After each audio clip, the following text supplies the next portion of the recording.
नमस्कार. आज आपण एक जबरदस्त गोष्ट ऐकणार आहोत. विचार करा, एक भाडेकरू जो पुढे जाऊन थेट घराचा मालक बनतो. आता ही गोष्ट कुणाची आहे? तर ही गोष्ट आहे आपल्या भारताच्या नियमपुस्तिकेची, म्हणजे आपल्या संविधानाची. चला तर मग हा प्रवास कसा घडला ते पाहूया.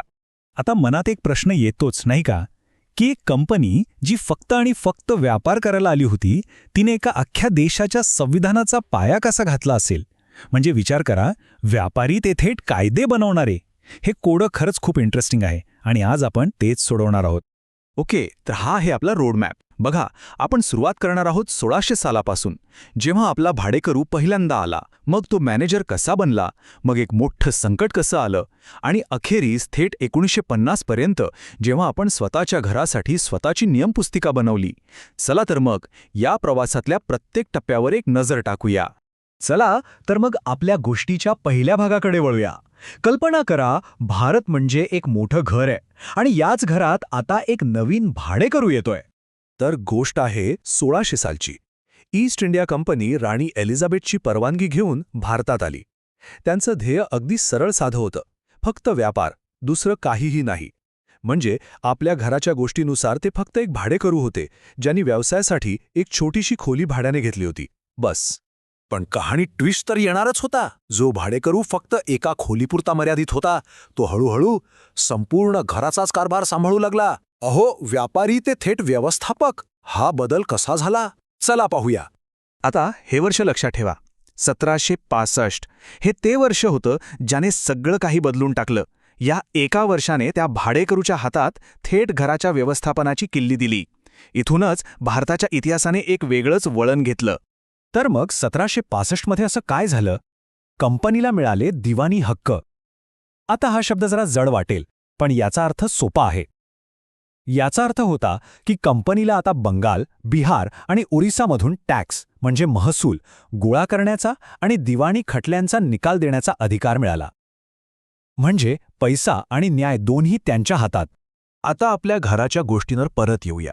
हे अगदी तसंच होतं जसं एखाद्या भाडेकरूला अचानक सगळ्या घरातल्यांकडून भाडं गोळा करण्याचा अधिकार मिळावा. विचार करा, जो फक्त व्यापार करत होता तो आता शासकाच्या भूमिकेत आला होता. हा एक खूप मोठा बदल होता. पण सगळं काही इतकं सोपं नव्हतं. प्रत्येक गोष्टीला एक दुसरी बाजू असते नाही का? या भाडेकरूचं व्यवस्थापन जास्त काळ टिकलं नाही आणि मग उभं राहिलं एक मोठं संकट. आणि ते संकट होतं 1857चं बंड. आपल्या घराच्या गोष्टीत सांगायचं झालं तर ही एक अशी आग होती जी संपूर्ण घरात पसरली. आणि या आगीने एक गोष्ट स्पष्ट केली की हा भाडेकरू म्हणजेच ईस्ट इंडिया कंपनी आता हे घर सांभाळण्याच्या लायकीची राहिली नव्हती. मग या मोठ्या आगीनंतर काय झालं?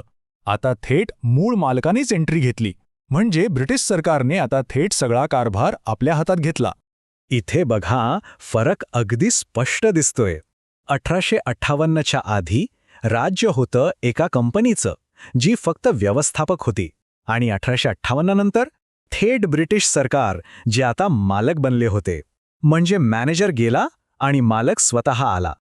तर 1857च्या त्या आगीनंतर भाडेकरूला म्हणजे कंपनीला घराबाहेरचा रस्ता दाखवण्यात आला. आणि मग 1858 पासून थेट 1947 पर्यंत मूळ मालकाने म्हणजे ब्रिटिश सरकारने हे घर चालवलं. आणि आता आपण गोष्टीच्या सर्वात महत्त्वाच्या आणि शेवटच्या टप्प्यावर आलो आहोत, जिथे ह्या घरात राहणारे रहिवासीच अखेर घराचे मालक बनले. तो दिवस होता 15 ऑगस्ट 1947. भारताला स्वातंत्र्य मिळालं. आपल्या गोष्टीच्या भाषेत सांगायचं तर अखेर इतक्या वर्षानंतर घरात राहणाऱ्या लोकांनाच त्यांच्या घराची मालकी परत मिळाली. चला, घर तर आपलं झालं, पण विचार करा, एवढं मोठं घर चालवायचं म्हणजे काही नियम तर हवेत ना, नाहीतर गोंधळ उडेल. आणि म्हणूनच स्वातंत्र्यानंतर लगेचच गरज होती एका नियमपुस्तिकेची. आणि ती पुस्तिका म्हणजेच आपलं संविधान. आणि हे काम मग सुरू झालं. स्वातंत्र्य मिळाल्यानंतर संविधान सभा बनवली गेली. देशभरातून आलेले प्रतिनिधी एकत्र बसले आणि त्यांनी मिळून आपल्या या घरासाठी म्हणजे देशासाठी एक मजबूत नियमपुस्तिका लिहिली. आणि अखेरीस 1950 मध्ये प्रजासत्ताकाची स्थापना झाली. तो ऐतिहासिक दिवस होता. 26 जानेवारी 1950 या दिवशी भारताचं संविधान लागू झालं. आपल्या घराचे नियम आता अधिकृत झाले होते. आणि याच दिवसापासून भारत एक सार्वभौम लोकशाही प्रजासत्ताक बनला. म्हणजे आपलं राज्य आपल्याच लोकांच्या हातात नियमानुसार. तर असा होता हा प्रवास. एका भाडेकरूपासून ते घराचा मालक होण्यापर्यंतचा. पण ही गोष्ट इथे संपत नाही, ती आजही सुरू आहे. जाता जाता एक विचार मनात येतो. इतक्या वर्षांपूर्वी इतक्या मेहनतीने बनवलेले हे घराचे नियम म्हणजे आपलं संविधान आज आपल्या रोजच्या जगण्यात कुठे दिसतं? जरा विचार करून बघा.